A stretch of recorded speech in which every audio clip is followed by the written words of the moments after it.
Fala galera, professor Arthur Damasceno na área, estamos iniciando mais um tema, mais um assunto, título 5º da nossa Constituição, tratando das instituições democráticas e a defesa do Estado, em especial a defesa do Estado nesse bloco, onde nós iremos conversar sobre o estado de defesa e o estado de sítio.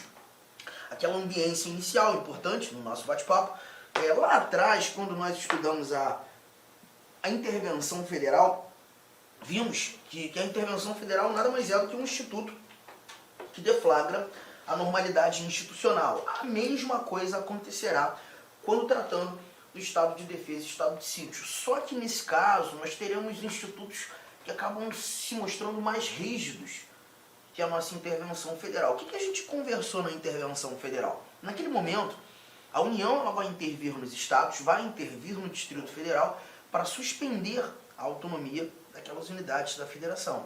Justamente por conta de todos aqueles episódios, todas aquelas circunstâncias descritas no artigo 34 da nossa Constituição. São 7 incisos.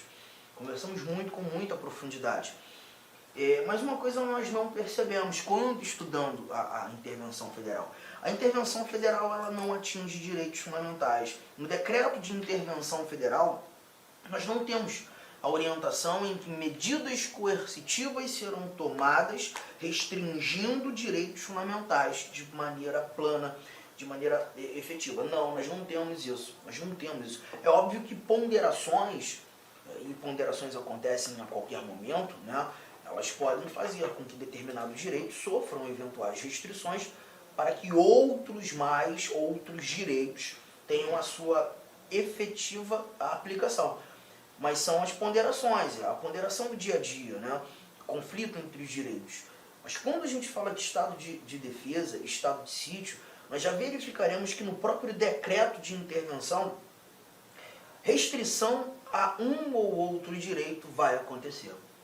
E vai acontecer não em um determinado momento, ou num determinado episódio, ou num caso concreto, não. Vai acontecer durante toda a medida. Toda a decretação do estado de defesa ou do estado de sítio, veremos isso. Eu gosto muito de começar a história, já está aqui na telinha, ó, estado de defesa e estado de sítio, começar a história lendo o artigo 136. Ele já me permite desenvolver aqui uma lógica.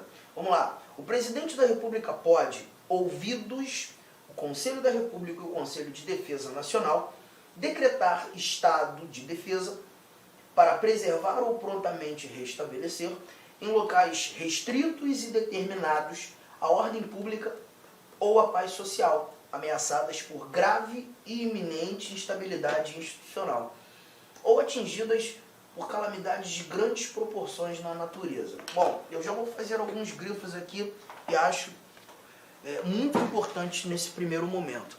Aqui estamos tratando do estado de defesa, né? E a primeira coisa que eu vou pedir para você grifar e anotar no seu caderno, anota aí, estado de defesa, observações, locais restritos e determinados. Pausa a aula. Pausa, aperta pause. Bota aí, estado de defesa. Pausou? Estado de defesa. E aí você vai escrever, ó, locais restritos e determinados. O estado de defesa ele tem por lógica analisar uma anormalidade institucional em local restrito determinado. Ou seja, o problema acontece apenas no centro-oeste do Brasil, apenas no estado do Mato Grosso, apenas no estado do Rio de Janeiro, apenas na região sul do Brasil. Não é algo de repercussão nacional, é num local restrito e determinado. A gente consegue enxergar o local e a pretensão é restabelecer a ordem pública, paz social, ameaçadas por grave e iminente instabilidade institucional. E aí a gente ainda tem lá no finalzinho, ó, calamidades de grandes proporções na natureza. Vamos pegar aqui um exemplo. A gente viu aí várias manifestações acontecendo. A época, acho que foi 2013, a Dilma era presidente, foi aquele junho de 2013, vocês lembram, gente? E o gigante acordou, foi a fala, né? O gigante acordou, manifestação comendo solto o Brasil afora. Era em tudo quanto é canto. Aí eu vou pegar o meu estado já é meio zoado mesmo, as coisas acontecem por lá, né? Então vamos imaginar que no Rio de Janeiro aquelas manifestações, elas simplesmente perderam o controle. perderam o controle, todo dia tem. A polícia não consegue dar segurança, quebram tudo, quebrando tudo. E aí, vamos imaginar que o Brasil acalmou, mas lá o negócio continua tenso, uma confusão generalizada. E justamente por evidenciar que a segurança pública do Estado não consegue cumprir ali, naquele momento, o seu papel, não consegue dar efetiva tranquilidade, estabelecer a ordem pública, a paz social, vamos imaginar que num primeiro momento fora decretada a intervenção federal. A intervenção não tem a pretensão apenas de substituir o comando, né? De fazer com que o governo federal passe a ter o efetivo controle, suspendendo a autonomia da unidade da federação. E vamos imaginar que a intervenção federal, cara, não surtiu efeitos. A intervenção federal não conseguiu resolver o problema. Dependendo do contexto, é possível o presidente já imaginar em decretar o estado de defesa. Ele precisa ouvir o Conselho da República, ouvir o Conselho de Defesa Nacional, aqueles dois conselhos que nós estudamos lá no Executivo, artigo 89, artigo 91, são órgãos de consulta do presidente, são órgãos opinativos, conselhos opinativos. Eles dão apenas pareceres ao presidente. Esses pareceres do Conselho da República, Conselho de Defesa Nacional, não vinculam o presidente, por mais que eles digam ao presidente, ó, meu parecer não é favorável à decretação. Acho não recomendável decretar. Presidente, não faça. O presidente só precisa dos pareceres. Mas ele não é obrigado a concordar. Os pareceres desses dois conselhos são meramente opinativos. Outra informação que você precisa guardar, já está anotando? São meramente opinativos. O presidente recebeu os pareceres, acha que deve, pum, toma. E perceba que nós estamos olhando para um local restrito determinado. Estou tratando apenas de um estado, poderia ser apenas uma região, tá? Ou até mesmo, quem sabe, calamidades de grandes proporções na natureza. O presidente pode decretar. Ele decreta. Está guardando essa informação? Guardando essa informação? Mas aí qual seria a diferença do estado de defesa para a intervenção federal que veio antes? Pois é, o parágrafo 1º ele começa a nos mostrar. Olha o que o parágrafo 1º desse artigo 136 nos apresenta. Diz o seguinte, ó: o decreto que instituir o estado de defesa determinará o tempo de sua duração, decreto de intervenção também, especificará as áreas a serem abrangidas e indicará os termos e limites da lei. Aqui, gente, ó, as medidas coercitivas a vigorarem dentre as seguintes. Então a gente está percebendo que o estado de defesa, diferentemente da intervenção federal, nós teremos medidas coercitivas que vão vigorar, direitos fundamentais que sofrerão restrições e serão apresentados no próprio decreto. Quais, Arthur? Bora lá. Olha aqui, o primeiro para mim é muito bom, muito interessante, inclusive o exemplo que eu escolhi para desenvolver esse nosso pensamento. Restrições aos direitos de letra A. Reunião. Gente, reunião, ainda que exercida no seio das associações. Muito razoável, porque, perceba, gente, no meu exemplo, o Rio de Janeiro perdeu o controle. As manifestações estão quebrando tudo. A segurança não mais existe. A ordem pública se perdeu. A paz social nem chega perto daquilo. Já mudamos de controle. O governo federal já decretou a intervenção, mas foi trocar 6 por meia dúzia. Então a primeira coisa que a gente precisa pensar num cenário alucinante como esse, gente, é restringir a reunião. Manifestação não vai rolar.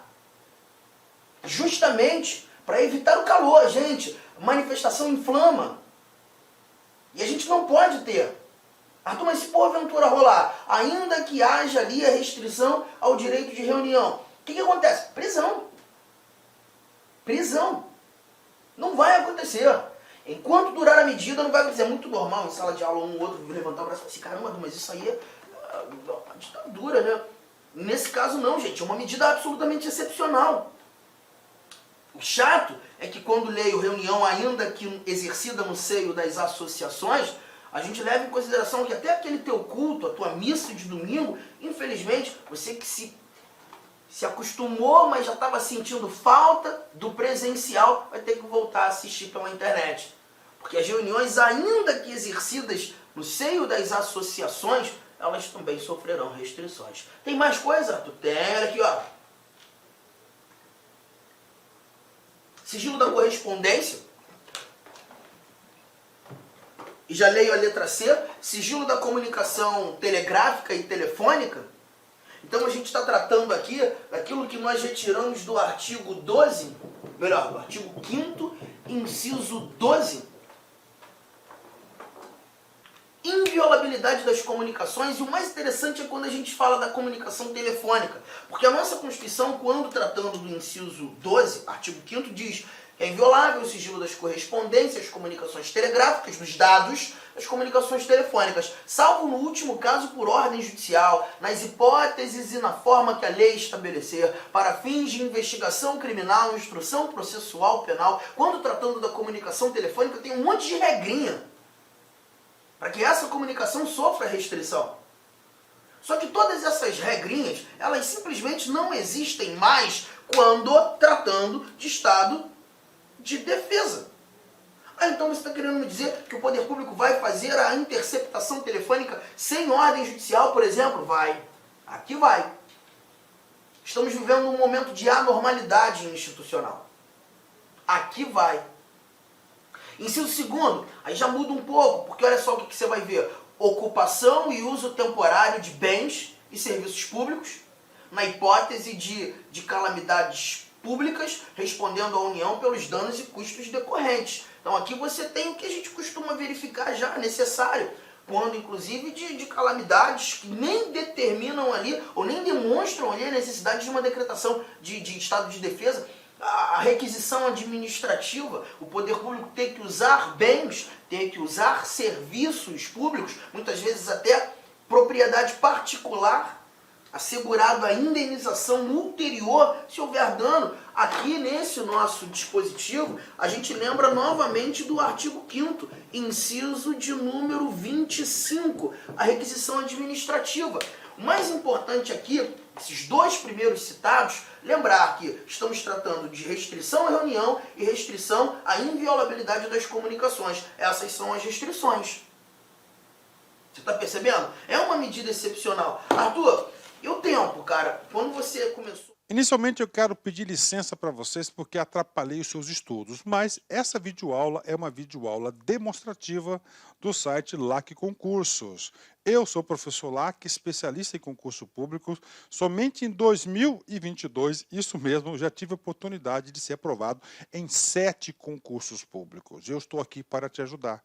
Gostou dessa videoaula? Quer continuar assistindo? Aliás, quer fazer o nosso curso completaço? Inclusive com personal coach, que eu estudo em regime de metas, na qual eu tenho certeza absoluta, se você cumprir todas as nossas orientações pedagógicas, cumprir as nossas metas de estudos, lá no dia da prova, no dia 4 de dezembro, salvo engano, né? É isso mesmo, dia 4 de dezembro, você vai fazer uma excelente prova para o sócio educativo do Espírito Santo. São 400 vagas, mais cadastro de reserva. Eles vão habilitar milhares de pessoas e muitas pessoas serão convocadas além do cadastro de reserva. Por quê, professor? Porque são 2 anos de validade por mais 2, 4 anos de validade. Professor, quanto custa o curso da LAC Concurso? Apenas 10 parcelinhas de R$30, é isso mesmo, 10 parcelinhas de R$30 você vai ter esse curso super completo, atualizado, atualizadíssimo, será o melhor investimento de sua vida, o melhor custo-benefício da sua vida, 10 parcelinhas de R$30. Gostou? Então vem comigo, vem estudar aqui na LAC Concurso, tem um link aqui embaixo onde você vai diretamente fazer a sua matrícula no site da LAC Concursos.